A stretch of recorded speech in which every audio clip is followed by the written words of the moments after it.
숨겨진 기업부터 다양한 ETF들을 소개해드리는 나숲입니다.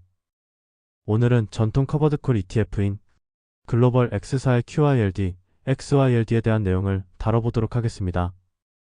우선 QYLD와 XYLD에 대한 기본 정보를 보면 두 ETF 모두 미래에셋이 인수한 미국 ETF 운용사인 글로벌 X사에서 운용하며 상장일은 각각 2013년 12월 11일, 2013년 6월 21일입니다. 확실히 두 종목 모두 예전부터 커버드콜 전략 ETF 하면 가장 먼저 떠오르는 ETF 중 하나였기 때문에 운용 기간도 매우 긴 편입니다. 총 수수료는 각각 0.61%와 0.6%이고 운용 규모는 하나 약 12조 원과 4조 원 정도입니다. 그리고 기초지수의 경우 QYLD는 나스닥 100 지수에 대한 커버드콜 전략 지수를 추종하며 XYLD는 S&P 500 지수에 대한 커버드콜 전략 지수를 추종합니다. 해당 ETF들의 상장 이후 주가 차트를 보면 QYLD는 지속적으로 우하향하는 모습을 보여주었고 XYLD는 중간중간 변동이 있긴 했지만 그래도 상장 가격 수준으로 유지되는 모습을 보였습니다.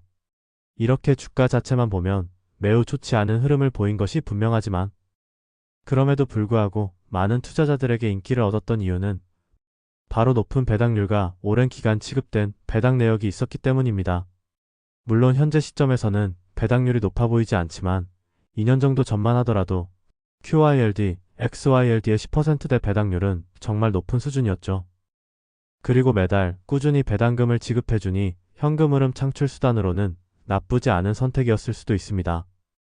최근 10년 연평균 수익률을 보더라도 QYLD 8.44%, XYLD 6.71%로 나름 괜찮은 수익률을 냈죠. 하지만 해당 수익률은 배당금을 재투자한다는 가정이기 때문에 이 정도의 수익률도 높은 편이 아닌 것은 맞습니다. 왜냐하면 나스닥 100 ETF인 QQQ의 경우 최근 10년 동안 18.24%의 연평균 수익률을 기록하였고 S&P 500 ETF인 VO의 경우 13.07%의 연평균 수익률을 기록하였기 때문입니다.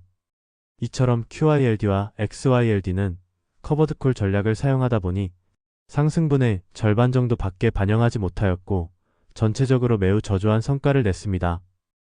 QYLD와 QQQ의 최근 5년 총수익률 차트를 보면 빨간색 원으로 표시해둔 2020년 코로나 당시 두 ETF 모두 크게 하락하였으며 다시 주가가 회복할 때에는 보라색 선으로 표시된 QQQ는 크게 상승하였지만 QYLD는 이를 전혀 반영하지 못하는 모습을 보여주었습니다. 지금까지의 내용을 정리해보자면 QYLD와 XYLD는 오랜 기간 월배당을 지급하고 10%대의 배당률을 기록하고 있다는 점에서 현금 흐름 창출 수단으로 충분히 투자 메리트가 있는 종목이지만 기초 자산 대비 매우 저조한 성과를 냈습니다. 특히 변동성이 아주 큰 개별 기반으로 하지도 않고 지수를 기반으로 하는 ETF이기 때문에 최근에는 다른 대안을 충분히 고려해 볼 수 있죠. 예를 들어 최근에 자주 소개해드리고 있는 GPIQ와 비교해보면 운용기간 자체는 GPIQ가 많이 짧지만 동일하게 나스닥 100 지수에 대한 커버드콜 전략을 사용하고 있고 총 수수료도 2배가량 저렴합니다. 그리고 가장 중요한 수익률을 비교해보면 최근 1년 총 수익률을 기준으로 QYLD는 19.92%, GPIQ는 24.7%를 기록하며 훨씬 더 상승분을 잘 반영하는 모습을 보여주었죠. 물론 GPIQ가 배당률은 조금 더 낮기 때문에 QYLD가 현금 흐름 창출 측면에서는 좀 더 좋을 수도 있지만 배당 변동성을 보면 GPIQ가 훨씬 더 안정적인 흐름을 보이고 있습니다. 그리고 최근에는 일드맥스 ETF 등의 초고배당 ETF가 많이 출시된 만큼 QYLD의 종목 포지션 자체가 굉장히 애매해진 상황이라고 느껴지고 오히려 자산 자체가 상승할 수 있도록 QQQ에 투자하거나 이를 잘 반영하는 GPIQ에 투자함과 동시에 고배당 ETF들을 추가하는 전략이 훨씬 더 우수해 보이는 것이 사실입니다. 마찬가지로 XYLD의 경우에도 대안으로 볼 수 있는 GPIX에 투자하면서 고배당 ETF를 추가하는 전략이 훨씬 더 좋다고 판단됩니다. 연간 배당률 자체는 GPIX가 8% 정도로 더 낮은 편이지만 그만큼 상승분은 더 잘 반영해주기에 GPIX와 같은 코어 자산 또는 성장 자산에 고배당 자산을 함께 더해주는 전략을 사용하는 것이죠.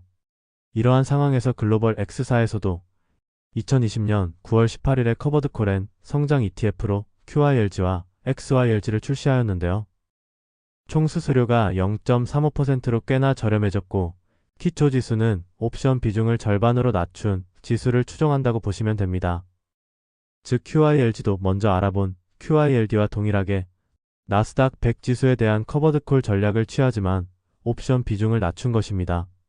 마찬가지로 XYLG도 XYLD와 동일하게 S&P 500 지수에 대한 커버드콜 전략을 취하지만 옵션 비중을 낮춘 것이죠. 하지만 아쉽게도 최근 1년 총 수익률을 비교해보면 각각 QYLD와 XYLD보다는 높은 수익률을 기록하였지만 GPI와 GPIX보다는 낮은 수익률을 기록하였습니다. 그래도 매우 큰 차이는 아니기 때문에 과거 성과를 기준으로 선택하기는 애매한 것 같고 배당 관련 내용을 보면 QYLG의 배당률은 18.88%, XYLG의 배당률은 23.79%로 매우 높은데요. 아래의 배당 내역을 보시다시피 주가가 크게 오른 연말마다 배당금을 엄청나게 많이 주고 있습니다. 그리고 그만큼 배당락일에 큰 주가 하락이 있었다는 점 참고하시길 바랍니다. 이번 배당 지급은 단기 자본 이득으로 ROC 배당은 아닌 것으로 파악되며 세금 문제를 피하기 위해 이렇게 연말에 배당금을 크게 지급하는 것으로 알고 있습니다.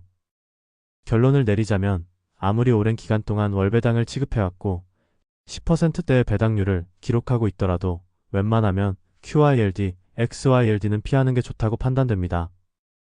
해외 사이트에서 QYLD, XYLD에 대해 의견을 나누는 것을 보면 여전히 QYLD를 현금 흐름 창출 수단으로 많이들 활용하고 있다고 말하지만 최근에는 GPIQ, GPIX 또는 QYLG, XYLG 등이 출시되었고 연간 20% 이상의 배당률을 제공하는 초고배당 자산들도 많이 생긴 만큼 이들을 함께 조합하여 사용하는 것이 훨씬 더 좋은 성과를 낼 것이라는 게 제 판단입니다.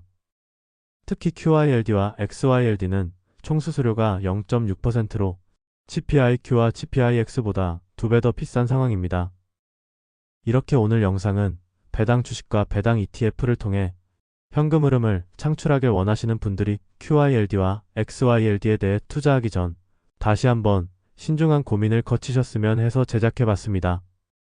물론 투자의 정답은 없고 선택에 따라 단순히 QYLD와 XYLD에 투자하는 것이 더 높은 성과를 기록할 수도 있지만 충분히 더 좋은 방안을 만들어 볼 수 있는 상황이 되었기에 우선적으로 다른 조합들을 많이 생각해보고 투자를 진행하셨으면 좋겠습니다.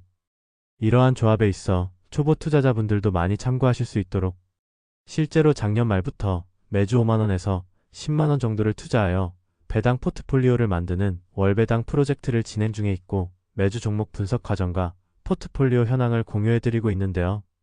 해당 포트폴리오도 다양한 월배당 주식과 월배당 ETF를 조합하여 구성하였는데 1월 2일 종가를 기준으로 S&P 500 지수를 2.82% 상회하는 성과를 내고 있습니다.